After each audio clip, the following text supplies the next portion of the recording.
Souvent mon père, il m'a dit maman de sa adopter. Moi je sais moi vie.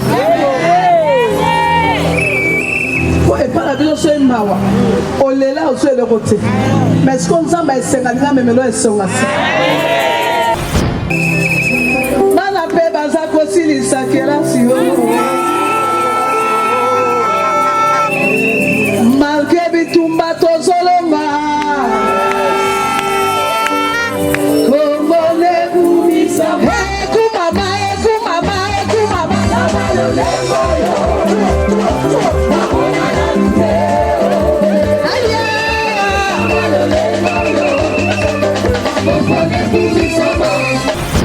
Et Dieu m'a rendu, ma main de là où je suis. Le Dieu qui a changé, qui a stabilisé même mon mariage. Que ce Dieu-là vous stabilise.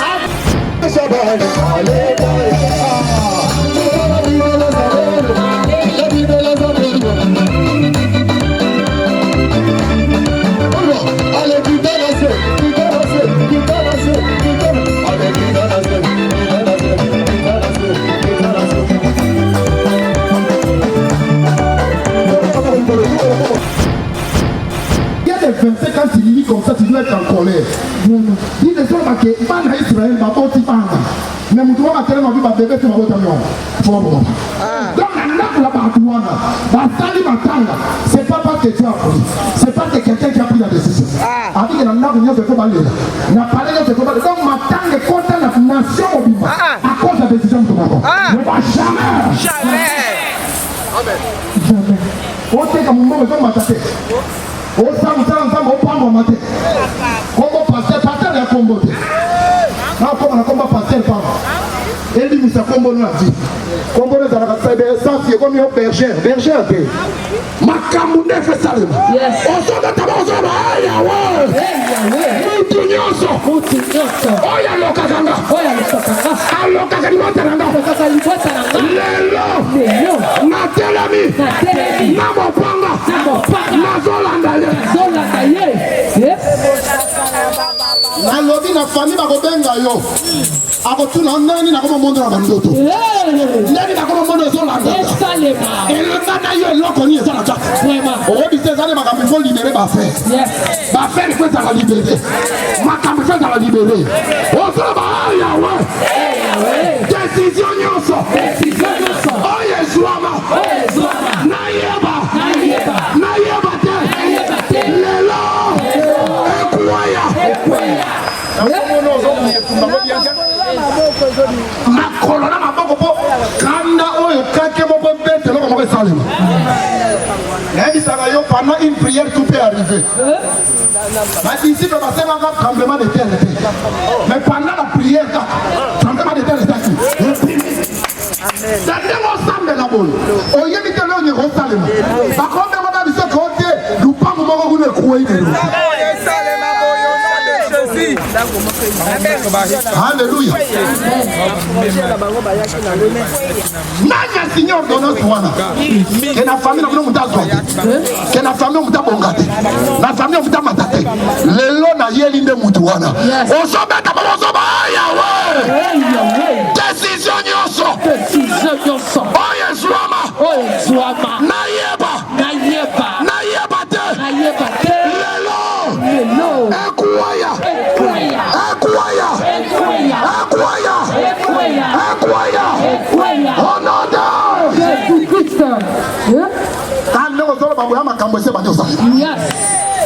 Zamba la joie de l'éternel avant qu'il t'accorde la mitro. Alléluia. Zamba la joie de l'éternel avant ça le loco.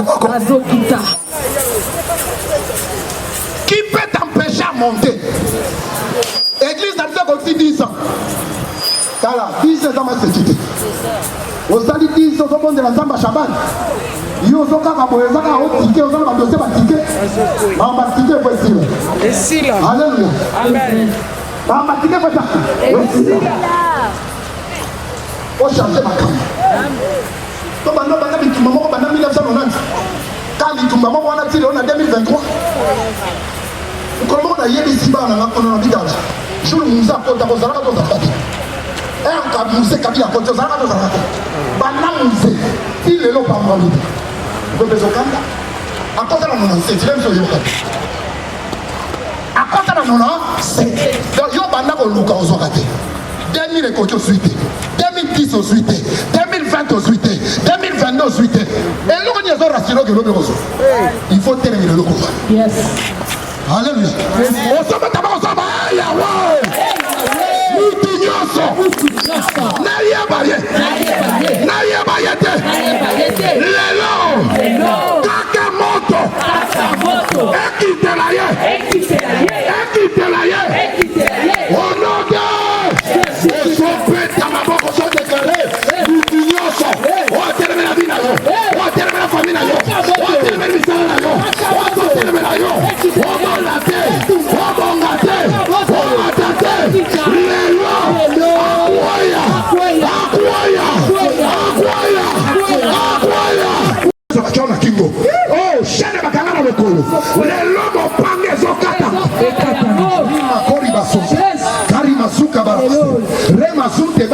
Nanga comprendre que l'eau on fait kata. Rema suka baraba.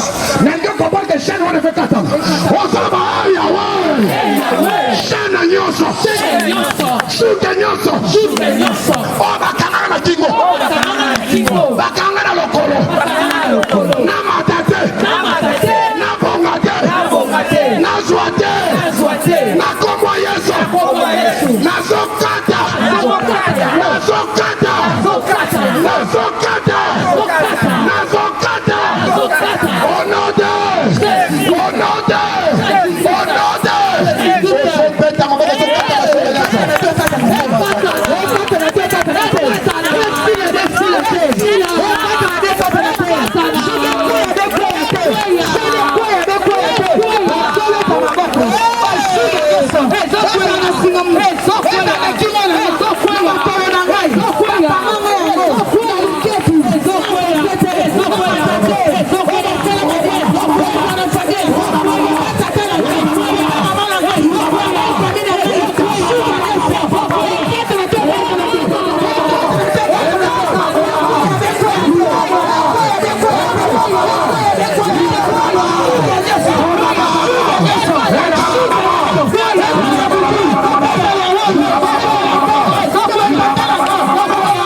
La Bible me dit,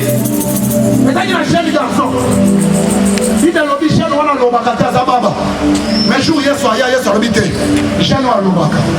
il y a un démon mioué qui habite dans sa vie. Il y a des versets qui m'énervent. Vous avez commis Baba parce qu'il y a un démon mioué à côté de la maman, vous avez commis Baba. Il y a des choses qu'on vit pendant que l'on fait l'effort en tout. Sauf qu'il y a un petit démon qui se cache là. Il y a vraiment l'exercice à l'émotion qu'on appelle Triso. Abiba, on y a de l'animé. Après ce pouvoir, il y a recherché la vie. Un démon peut nuire à la vie d'une personne. Moi, je suis là pour 18 ans. Je suis là pour maman, c'est normal.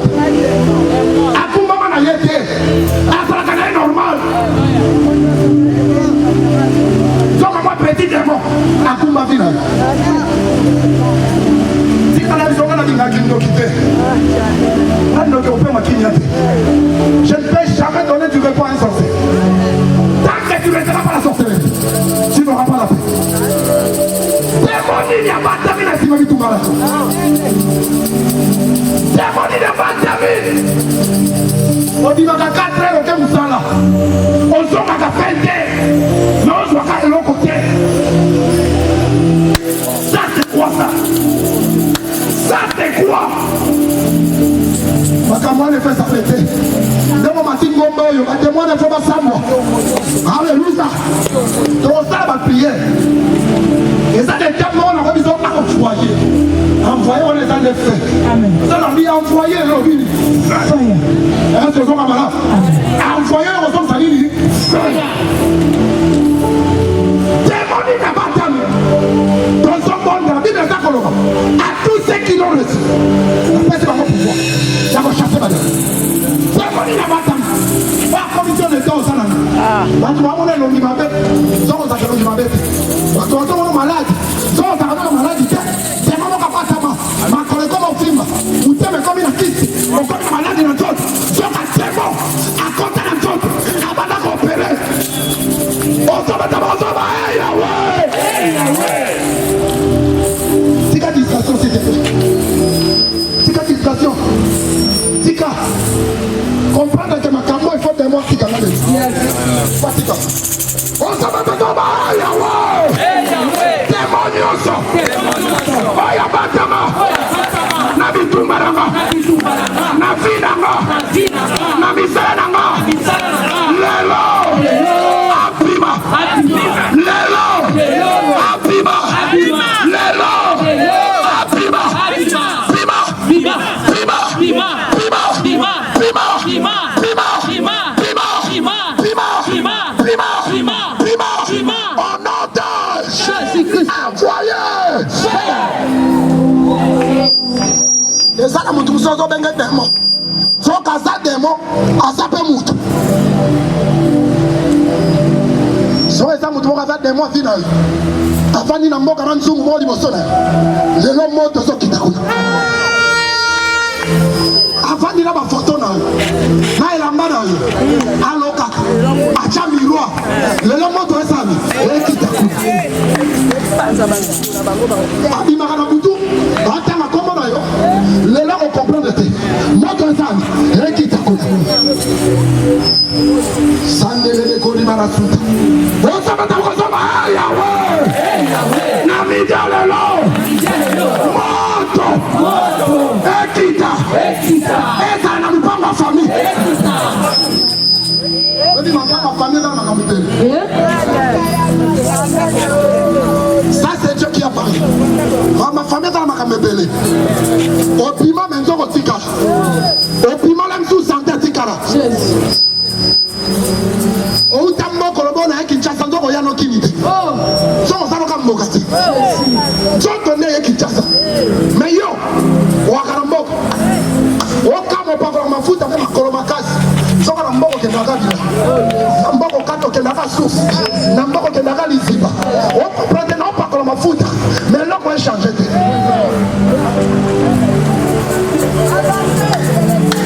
bapeso mateya yaloko ezoleka na mopele osukola munoko ekomaka malamu te makambo na solo yapo peso kanda kaka ya sikoyo te me kanda anosonga nango kino na nga sali makole masuta nde masuta babalaba osobata bakosoba Yawe esika nyonso obakamanga ezala lopango ya famille ezala na mboka lelo na kombo Yesu nazopima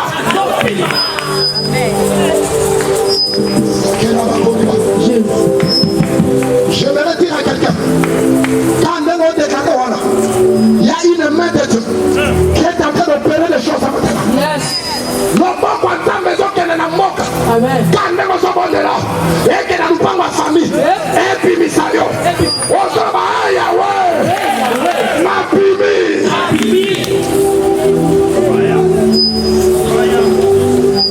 sita babarobo kari magorobo sute maria bagorobo saka rima marobo sakeba kari mama robo sute rima ba tozo protirao kari masute baba robo suka maria bagorobo sute baba rima ma robo sute ba kari amazonda baba lebe kari amazonda baba robo sa kari amazonda baba robo ekara magori ba ekara magori ba ekara magori ba baba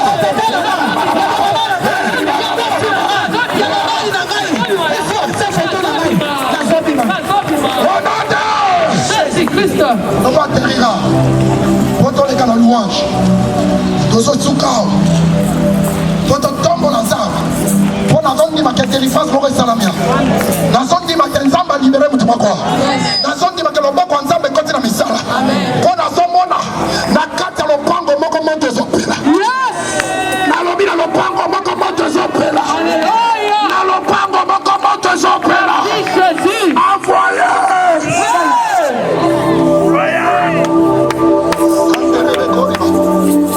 sakaraba koriba osoba tabakosoba yawe zungu nyonso ya kindoki ya famia papa ya famia mama lelo epatana bamidise fo bapota tobanda priero louange ezokotamba tozopata tungo nasa louange ezoka karimasude lemama roboso karabasute zufa kindoki baswa betwala batu bacalaka baswa badiploma batu bacalaka baswa baliasa batu bacalaka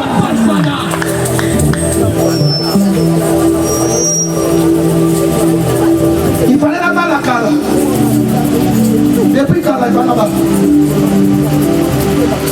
ana fami ba ex patron ana Kinshasa na ba 2019 wana na grand patron ya sa stable alléluia mais soka nzungu mo na quelque part alléluia et le rôle na likolo ekitina kana mo matingo nzungu nyos il faut mettre cadeau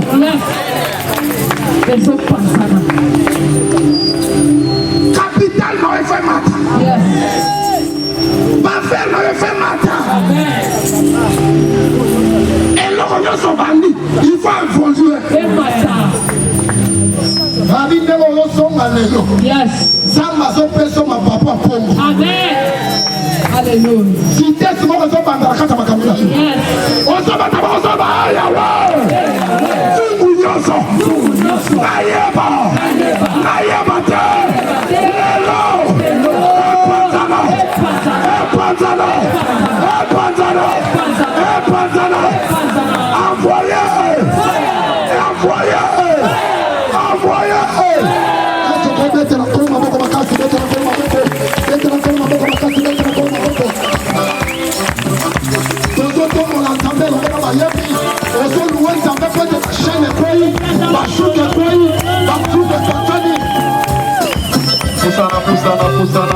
Pusana.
Alléluia.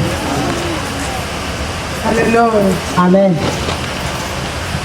Quand les coquilles ont été libérées, tellement qu'on l'a persécuté. On a sans eau. Et qu'on continue ça. La katikati alliance ya sanza oyo. C'est un mois prophétique. Et ça sanza a dit ça pour lui. Alléluia. Amen. Et Dieu va faire de grandes choses. Zamba kosala makambo ya minene. Connecte-toi. Kangama.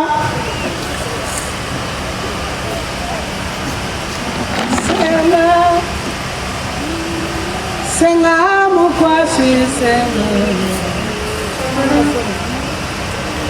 Vous savez qu'on ne peut pas prêcher sans qu'on adore, qu'on soit connecté avec l'autel.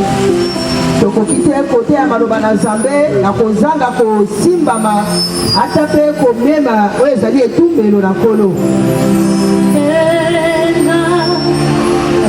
Senga mukwasi senga Senga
Et voilà nous maintenant présents au mois de juillet.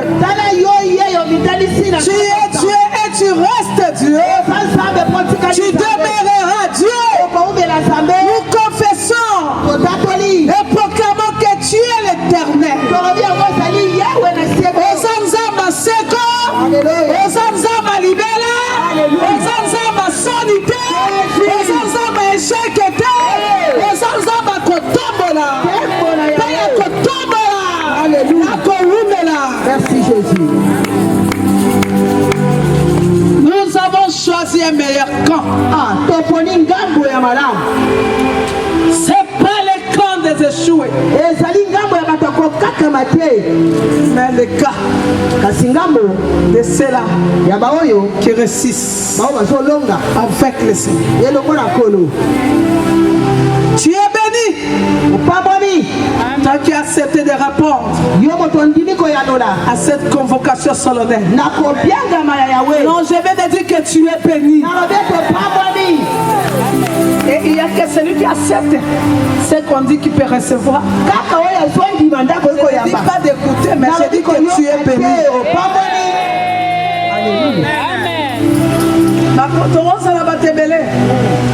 Mais il y a d'autres qui ont leur objectif. Mais je veux que toi tu sois connecté à cette grâce. Que cette fleuve d'eau ne te passe pas. Tu dois boire. Je te dis, tu dois boire. Et quand tu vas boire, tu ne resteras pas le même. Le Dieu que je t'annonce, c'est un Dieu bon, capable de changer les données. Et pendant que je vais commencer à parler, sois connecté parce qu'il va changer les données. Il va changer les données. Est-ce que quelqu'un me dit je reçois? Amen. Non, je ne vais pas déposer ma semence dans une terre stérile.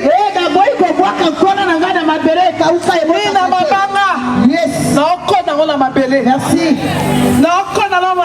Merci Jésus. Ceux qui n'ont pas échoué, na yeso ko échoué. Ceux qui n'ont classe ko échoué, na yeso ko échoué. Ceux qui n'ont pas relation échoué, avec Jésus n'a ko échoué. Et je dis que cette personne a proclamé n'a ko échoué 3 fois. Comment? N'a ko échoué.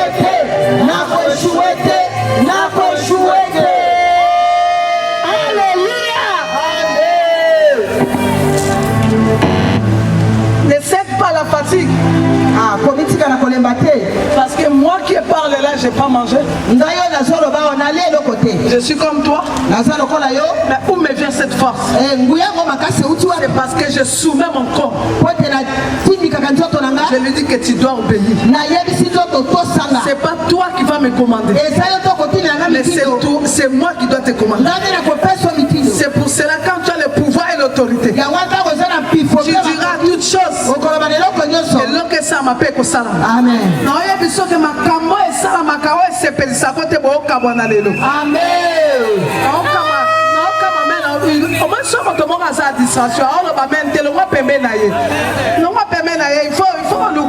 Moi je suis une femme brillante parce que Jésus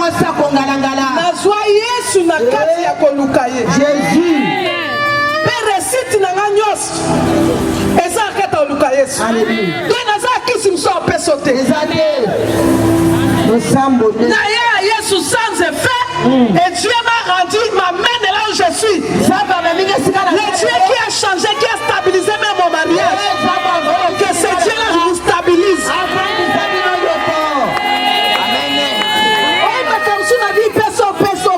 Amen. Il y a des personnes vivantes.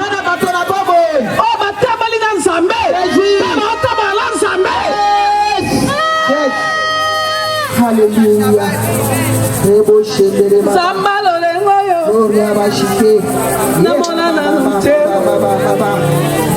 Seigneur.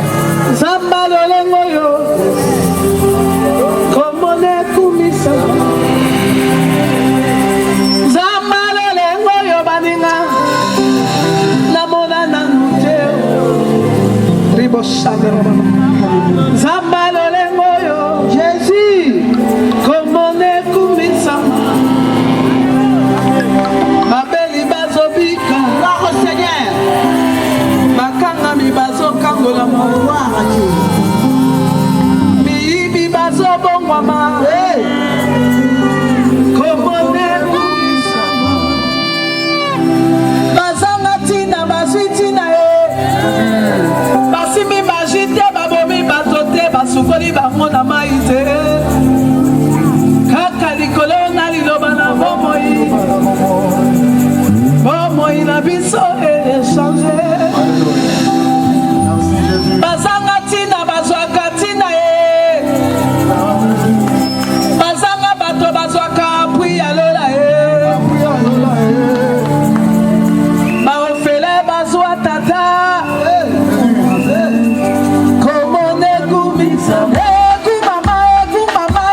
So moi mususu ala bana na bota.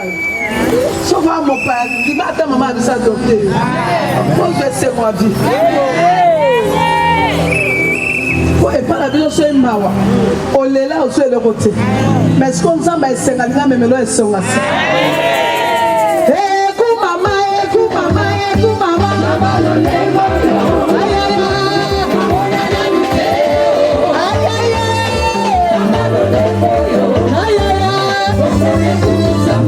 Le bas, mon a 10 ans. 10 ans.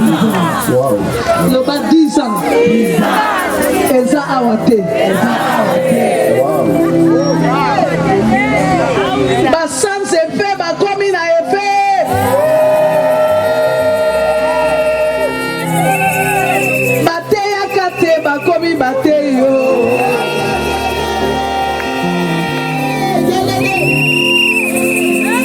Bata ba boite nendi, ma commune bate yo.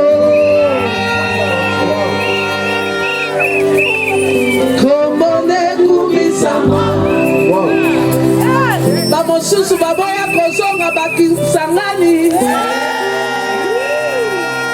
kaka pona liloba ya bomoyo zambalole moyo komone kumisama bandumba batiki kinduma me bazolia malamu mpe bazala sante kitoko.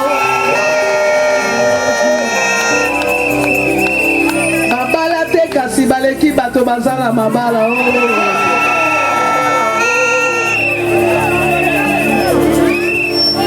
ba célibataire distingué pote bazali basi ya Yesu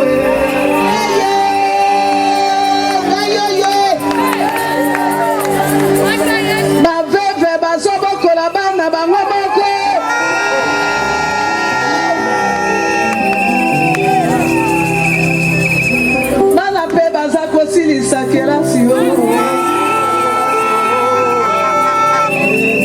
Malgré bitumba tozolonga komone kumisa kumama kumama kumama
Vamos.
yo.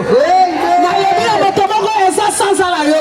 Motomoko na eza sanza na nga.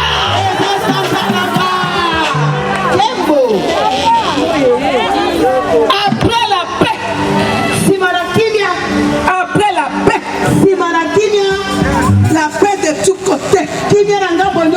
L'Éternel te dit, tango motaswaka kimia, tango mutabikaka kimia, je viens t'annoncer. Si est-ce que tu es prêt à recevoir? Est-ce qu'on est prêt à koyamba? Cadeau, cadeau tata tindelibiso, cadeau lole kitisi. Zamba la bina yebisayo. Sanza ya sambo, loba sambo, loba chiffre 7, loba sanza repos, loba 6, 7. L'Éternel te dit, c'est moi le cadeau. Le mois de juillet, c'est le mois d'abondante joie. Reçois le cadeau d'abondante joie. Abondante joie. Abondante joie. Reçois l'abondante joie. Reçois l'abondante joie. Tu vivras l'abondante joie dans ta maison. Il y aura l'abondance. L'abondance d'amour. L'abondance de la finance.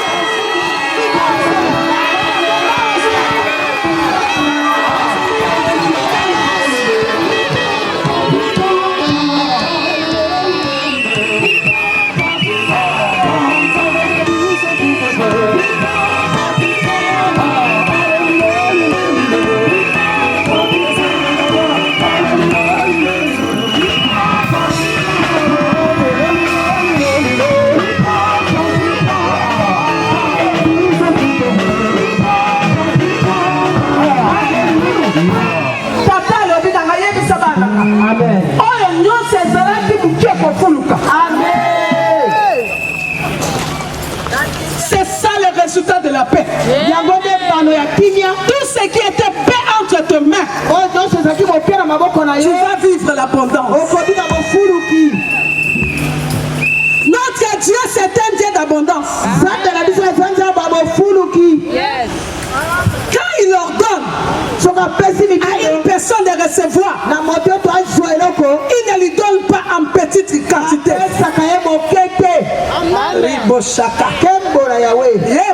Jésus, il n'est pas monté dans l'arche de pierre pour lui donner paix. Quand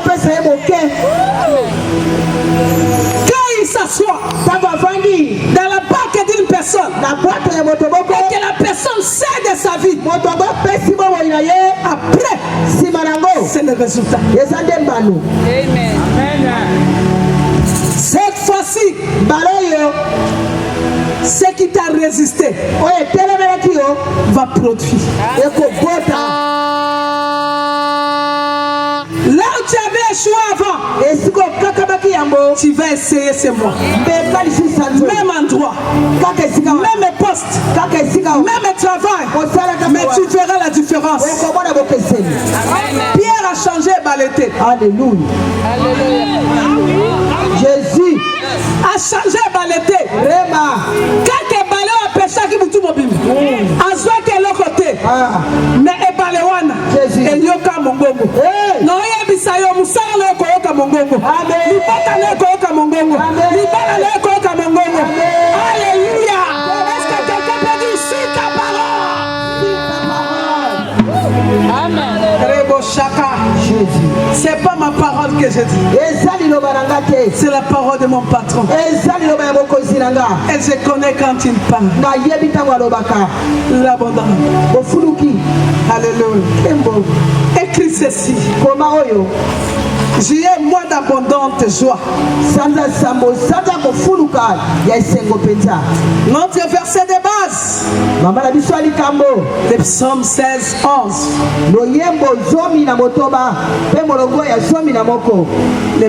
Le psaume 16, 11.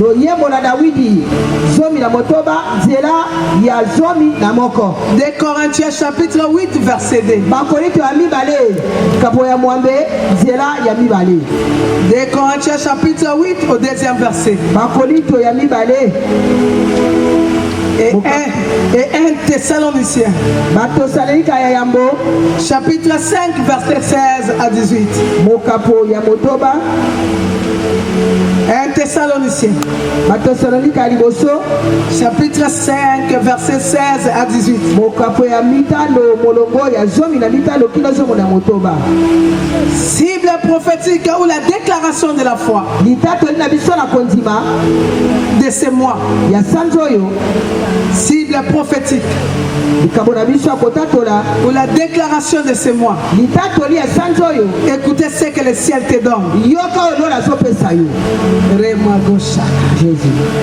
Oh, je sens des choses qui vont s'accomplir ce mois. Cible prophétique.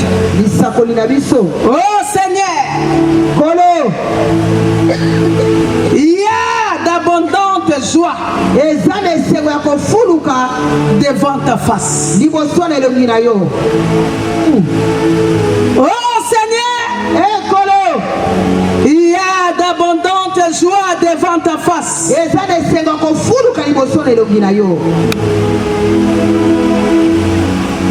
La pauvreté profonde. La pauvreté profonde et les épreuves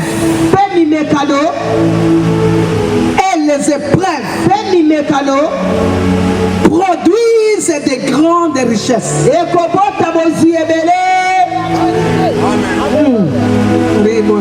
Jésus, je veux que tu entres dans la prophétie. Merci. Amen. Ça c'est tenu au lati. Il y a sans eau mobile. Amen. La pauvreté profonde et les épreuves produisent des grandes richesses. Au nom de Jésus-Christ. Yes. L'abondante joie, c'est mon partage. Yes, l'abondante joie, c'est mon partage. Nous allons déclarer ceci, oh Seigneur. Il y a d'abondante joie devant ta face. La pauvreté profonde et les épreuves produisent des grandes richesses. Au nom de Jésus-Christ. Yes. Amen. L'abondante joie. Il faut la monnaie. L'abondante joie. C'est mon partage. L'abondante joie. C'est mon partage. Non, il y a des mina mutumonge ozalibana lolenge tikala ozalate. Yoka. Rebo shaka baba. La servante de Dieu, tu peux lire Psaume 16, verset 11. C'est la clé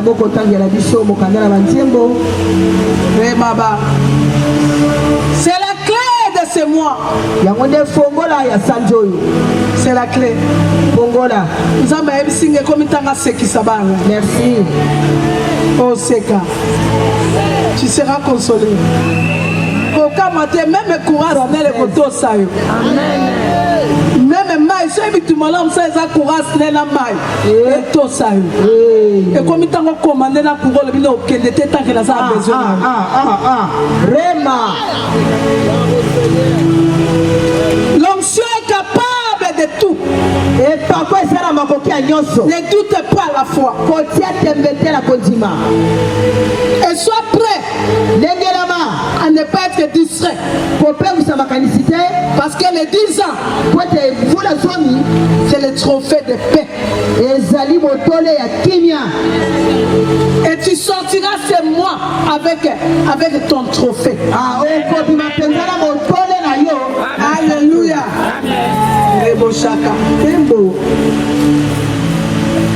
Les autres dont les médailles de bronze. Chiffre 10. Mais toi tu auras. Chiffre 10, c'est le chiffre de paix. Alléluia. C'est pour cela. Alléluia. Même difficulté là, même pauvreté à mon sino et bon à ma grande richesse. Amen. Et Baba Chadel. Nous avons tout mon life. Il me placer nous amène la dimension là. Nazoya biso n'élève pas les démons. Mais élève ta connaissance avec Dieu. Et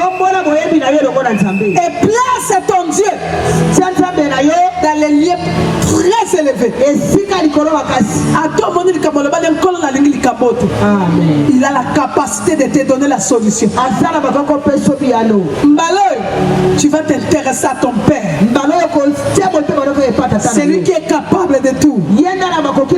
C'est lui qui est capable d'amener l'abondante joie. Moto aza makoki à cause de esclave à balisi roi. Jésus. Alléluia. Capable et John. Yes. Esclave à bala roi. Moto aza na kitina. Akoma semol. Alléluia. Oh, je dis à quelqu'un, tu n'es pas inutile, fils. Tu n'es pas inutile. Dieu fera de toi un signe pour cette génération. Si tu reçois ces prophéties, tu les verras s'accomplir. Abondante joie devant la face de l'Éternel. Les magos chaka. C'est ma joie, ma coupe du monde. Alléluia. Si derrière les coupes du monde, il y a les ballons d'or. Il y a aussi des coupes. C'est que devant la face de Dieu, il y a les miracles, il y a la guérison, il y a la stabilité, il y a la longévité. Alléluia. Il y a la disparition de maladies incurables. Le Seigneur m'a dit qu'il y aura l'abondante joie. Parce que même les malades, on est comment on la suite de la vie d'ailleurs. Comment on la suite de la vie d'ailleurs. Est-ce que quelqu'un peut dire je reçois? C'est bon. C'est bon, Chana. Son C'est bon. Reprends un verset de l'homme de Jésus. Amen. C'est bon. Tu me feras connaître le sentier de la vie. Il y a d'abondantes joies devant ta face. Et ça, les secondes fois, nous avons besoin de nous dire. Et de luxe éternelle à ta droite.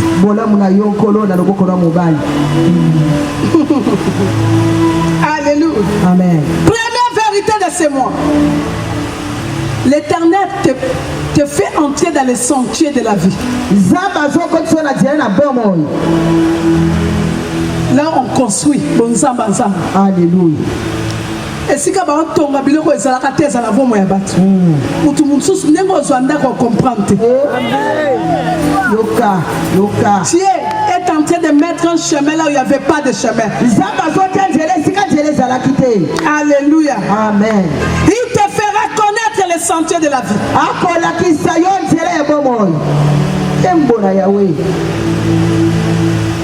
Mon Dieu est capable. Il a valorisé comme Alléluia. Mon Dieu est capable. Il y a quoi bêtise sa moto du sola sika. Est-ce que votre maman a joué sans colo? Bêtise sa du sola sika. Il est capable.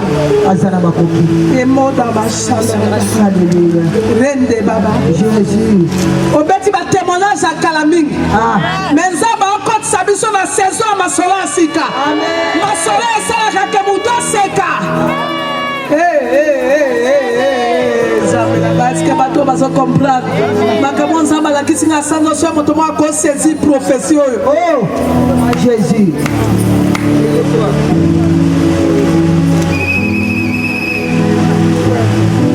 Devant la face de Dieu, il n'y a pas des échecs.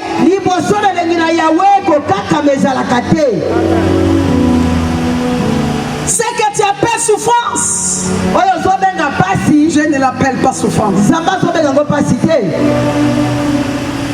Cause la perte.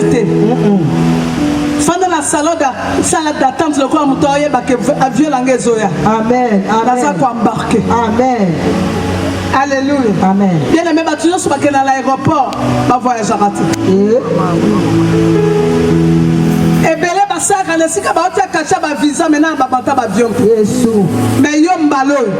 Aucun l'église était pour voyager. Aucun l'église était pour faire la salle d'attente au Tikabatu. Même balo la yonda ça moto tu vas embarquer. L'embarquement va se faire. Tu vas découvrir l'intérieur à Bonzamé.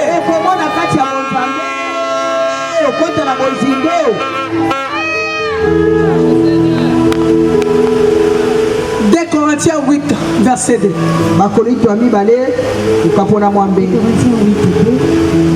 Au milieu de beaucoup de tribulations qui les ont éprouvées, leur joie débordante et leur pauvreté profonde ont produit avec abondance de riche libéralité de leur part.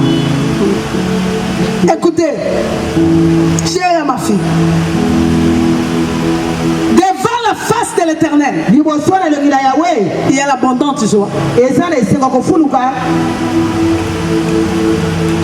des délices éternelles sont dans sa droite. Moto a la présence en Zam. Biloko ya bolamu ya elengi oya libela efana loboka mobali en Zam. Merci. Toutes les personnes qui n'abandonnent pas le Seigneur, aux ba délices. Amen. Toutes les personnes qui se privent à cause du Seigneur. Oh moi c'est qui toi. Pourquoi pas? Mais pour la nuit, on va à deuxième but. Parce que tu t'es privé. Oh, mobile.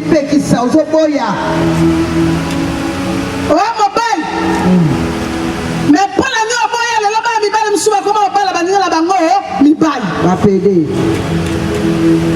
comment on joue bango?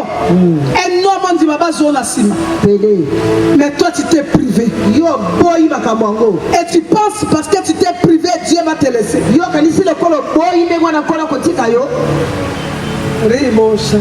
Jésus.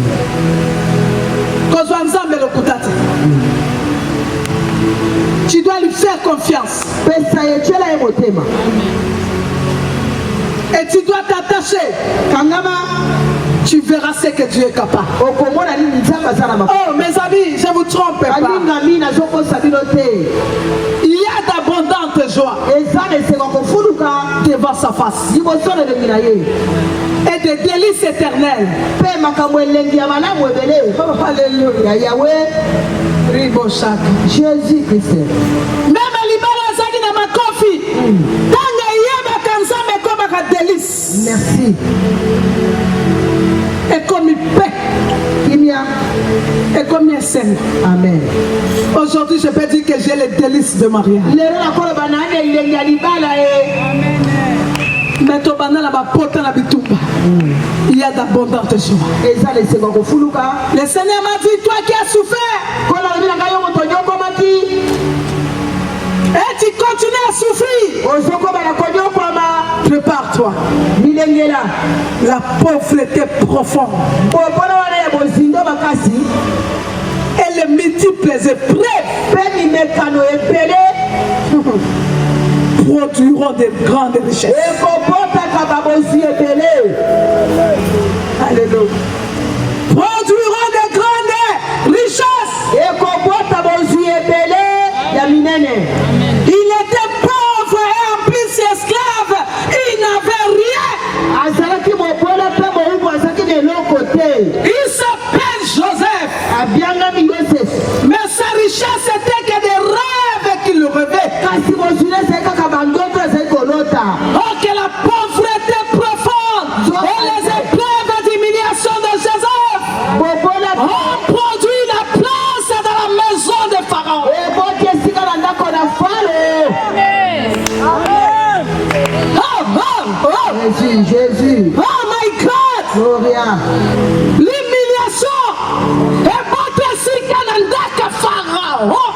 Alléluia.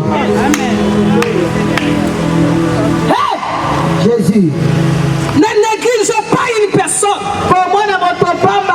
Celui qu'on néglige, c'est celui qu'on rejette. Tu peux les trouver dans la palais.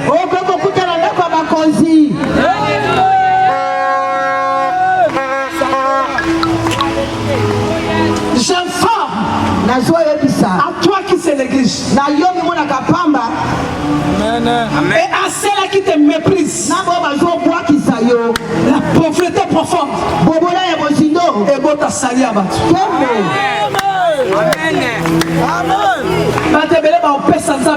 Merci. Gloire à Dieu. Réfléchir à Babaloba. Jésus. Jamais. Alléluia. C'est pas un Dieu stérile. Non, non, non. Alléluia. C'est ce qu'il m'a dit à mon père. Leurs épreuves. Ne cédez pas. Ne cédez pas aux épreuves. Ne cherchez pas ta propre voie. Mais continue à demeurer dans la voie de l'Éternel. La pauvreté profonde et les épreuves.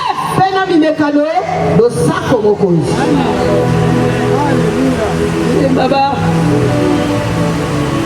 Baba.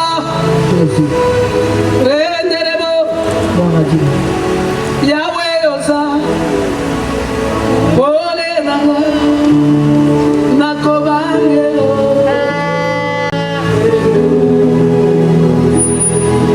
Yahweh osa. Kamo. Nangamo mama.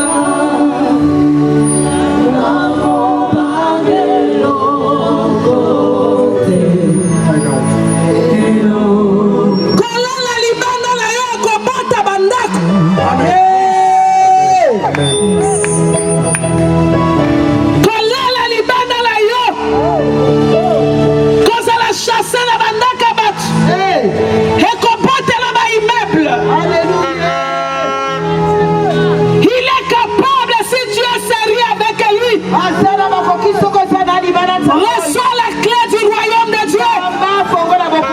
Reçois la clé des choses impossibles. Reçois la clé des choses qui attendent. Je te donne cette clé que j'ai reçue. Je te transmets cette clé que j'ai reçue, peuple de Dieu. Recevez la grâce divine. Alléluia. Sur le directeur. Quelqu'un m'a remplacé avec le PDG aussi. Si les païens n'ont pas prié pour être appelé PDG, toi tu seras appelé madame la ministre. C'est possible. La pauvreté profonde.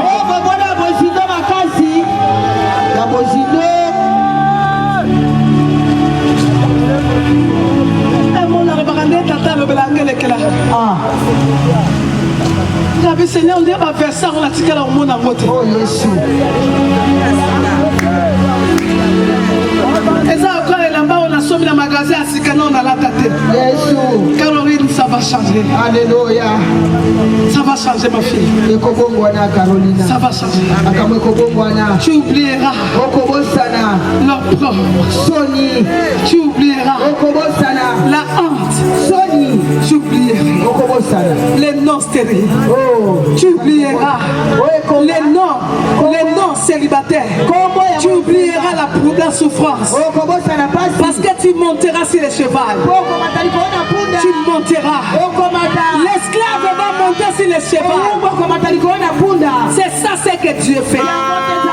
Il t'a laissé pendant un temps, mais il t'a pas abandonné. Il t'a pas rejeté. Il a un plan merveilleux pour toi. Et tu sens, c'est moi avec ce plan merveilleux. Alléluia. Et le secret de ce mois, veillez à ce que rien ne puisse pas voler ta joie. Tu dois veiller à ce que rien ne puisse pas voler ta joie.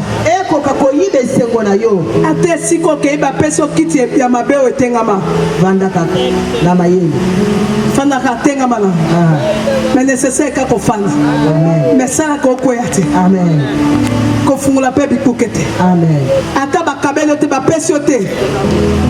Eyi besengola oti. Amen. Ato yoki batanga ki balobaki. Eyi besengola oti. Merci. Tu dois veiller. Et Seigneur au là. Alléluia. Amen. C'est ce que on te dit dans 1 Thessaloniciens 5 que les paroles des gens ne veulent pas ta joie. Tu dois veiller. Alléluia. Parce que tu es appelé à vivre l'abondante joie. Alléluia. Amen. Et le Seigneur m'a dit, dis à mes enfants de veiller. Alléluia. Amen. Ne pensez pas autrement. Pensez toujours positivement. Alléluia. Amen. Parce que l'Éternel m'a dit, Job 20, verset 15 et 18, ça va se faire. Job chapitre 20. Chapitre verset 15 et 18. C'est ce que tu vivras. Écoute ça. Et pendant qu'il étudie, Amen. Comment ma fille? Job chapitre 20, verset 15 à 18.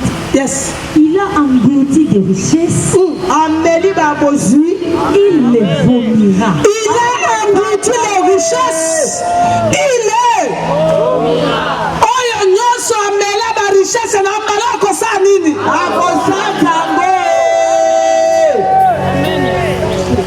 oya yoba mela esa ndo kalibota esa nyoka o lotaka mbala nyosa mele ko sa nini eko sanza ba na zoma ya moto mazo simba mbeli pe azo pasola libunwa nyoka onode loba oya nyoso mela o sanza il est bien ça que Seigneur retrouver le kobungisa. Amen, amen, maman. C'est ça. Oye bate pas sekenda. Oh Yesu. Zo kande bambelaka. Mais malo ba osanza. Osanza comme là. Amen. Ba osanza destiné là. Amen. Ba osanza ope ailleurs te ba osanza ka la volonté tata. Amen. Il a sucé du venin d'aspi. La langue de la... Non, verset 18. Verset 18. Il rendra ce qu'il a gagné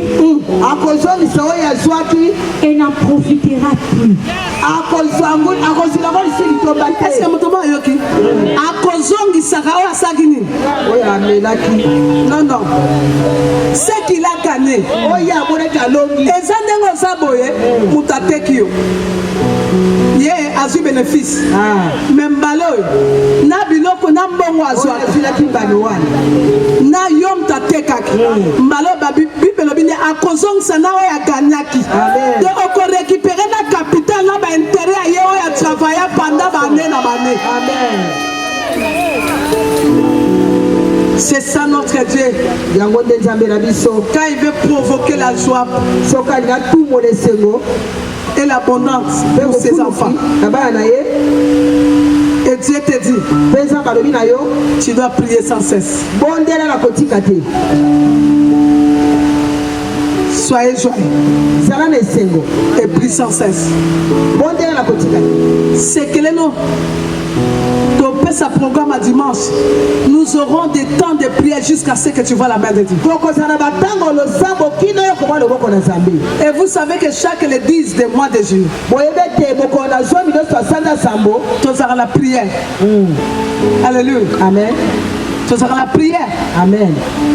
Tu sais à quel côté? Enfermé. Alléluia. Alléluia.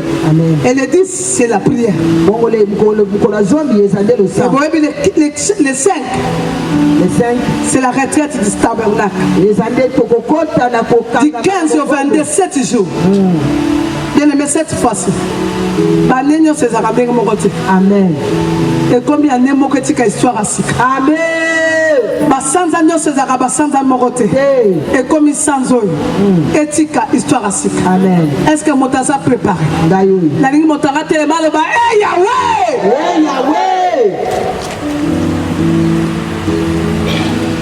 Na fongoli lettre nanga. Na fongoli lettre nanga. Na osenga yo zwa mwa makasi. Poto komi ko kena suka pona clôturer prière na biso. Exemple atine le lettre. Abondante joie. Et c'est beaucoup fuluka. Ah oyaki devant la face de Micheline. Jamais. Oyaki devant sa face. Oyaki bosole do milakolo. Alléluia. Amen. Est-ce que quelqu'un veut commander ces mots? Motoko ka pesa mitindo la sanjo. Le bas juillet. Juillet. Naye. Naye. Yoka mongongo nanga. Yoka mongongo nanga. Kobanda janvier. Kobanda janvier. 10 juin. 10 juin. Na longi. Na longi. Lelo. Lelo. Na ekoza possession. Na ekoza possession. Ya sanzo mobimba. Ya sanzo mobimba. Mois de juillet. Mois de juillet. Yoka mongongo nanga. Yoka mongongo nanga. Na yeko programmer. Na yeko programmer.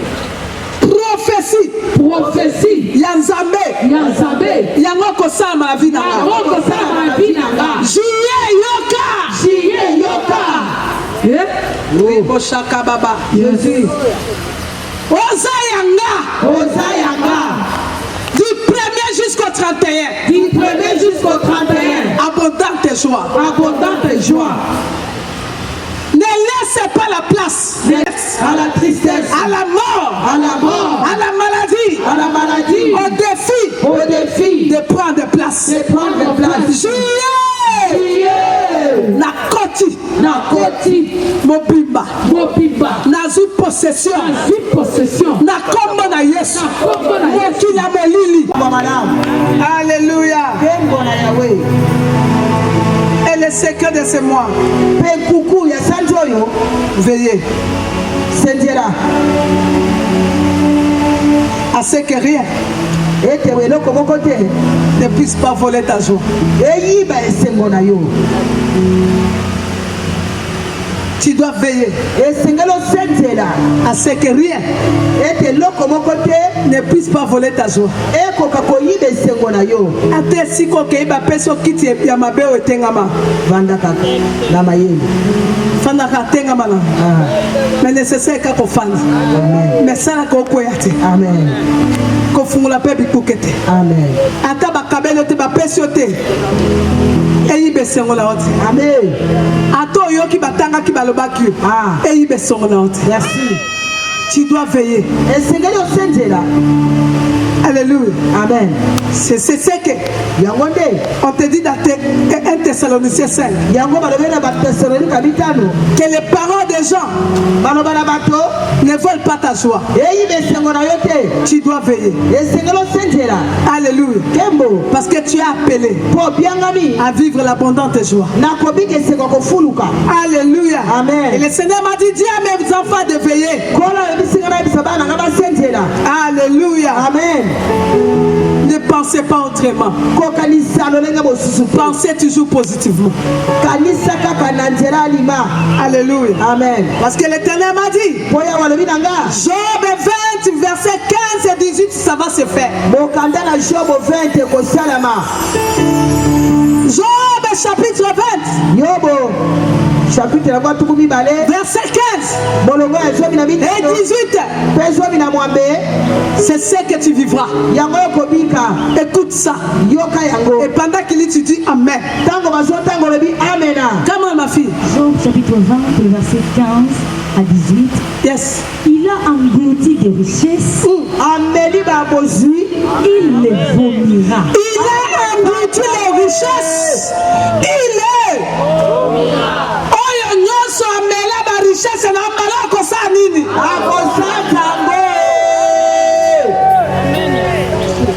Oya yoba mela. Esa la ndoki alibota. Esa la nyoka o lotaka. Mbala nyoso amela ko sa nini? Nazoma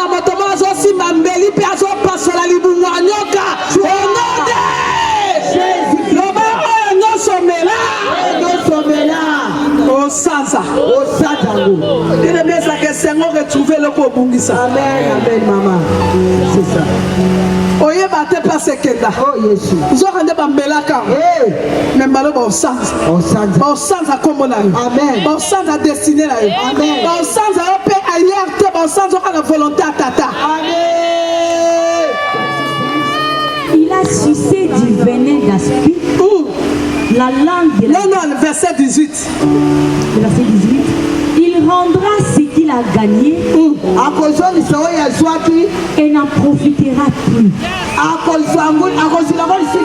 Est-ce que motomo ayoki? Akozongi sakao asagini. Non, non. Ce qu'il a gagné. Ezandengo saboye mutatekio. Ye azu bénéfice. Même balo. Na biloko na mbongo azwa. Na yom tatekaki. Mbalo babi bibelobine akozongisa na oya ganyaki. De oko récupérer na capital na ba intérêt aye oya travailler pendant ba année na ba année. C'est ça notre Dieu. Quand il veut provoquer la joie et l'abondance pour ses enfants. Et Dieu te dit, tu dois prier sans cesse. Soyez joyeux et prie sans cesse. C'est que les noms. Sa programme à dimanche, nous aurons des temps de prière jusqu'à ce que tu vois la main de Dieu. Et vous savez que chaque le 10 des mois de juillet, tu auras la prière. Alléluia. Amen. Tu auras la prière. Amen. Oh, tu sais à quel côté? Enfermé. Alléluia. Alléluia. Amen. Et le 10, c'est la prière. Les 5, c'est la retraite du tabernacle. Du 15 au 27 jours. Bien aimé, cette fois-ci. Amen. Et combien de mots que tu as histoire à Sika. Amen. Basanza nyose zaka basanza morote. Et comme sans eux. Etika histoire à Sika. Amen. Est-ce que Motaza préparé? D'ailleurs. La ligne Motara tellement le bas. Hey Yahweh! Hey Yahweh!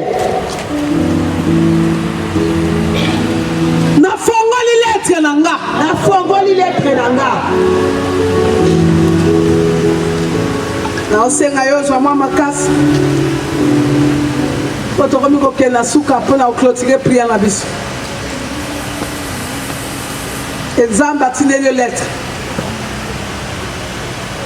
Abondante joie. Et c'est beaucoup foulouka. Ah, oya qui devant la face de Micheline. Jamais. Oya qui devant sa face. Oya qui beau soleil dans la colo. Alléluia. Amen. Est-ce que quelqu'un veut commander ces mots? Le bas juillet. Naye. Naye. Yoka mongongo nanga. Yoka mongongo nanga. Kobanda janvier. Kobanda janvier. 10 juin. 10 juin. Na longi. Na longi. Lelo. Lelo. Na ekoza possession. Na ekoza possession. Ya sanzo mobimba. Ya sanzo mobimba. Mois de juillet. Mois de juillet. Yoka mongongo nanga. Yoka mongongo nanga. Na yeko programmer. Na yeko programmer. Prophétie. Prophétie. Yanzambe. Yanzambe. Yango kosama la vie nanga. Yango kosama la vie nanga. Juillet yoka. Juillet yoka. Oui, Boshaka Baba. Jésus. Oza yanga. Oza yanga. Du 1er jusqu'au 31. Du 1er jusqu'au 31. Abondante joie. Abondante joie. Ne laissez pas la place à la tristesse, à la mort, à la mort, à la maladie, à la maladie, au défi de prendre place. De prendre place. Juillet, Nakoti, Nakoti, Mobimba, Mobimba, Nazu possession, Nazu possession, Nakombo na Yesu, Nakombo na Yesu, Mokila Molili,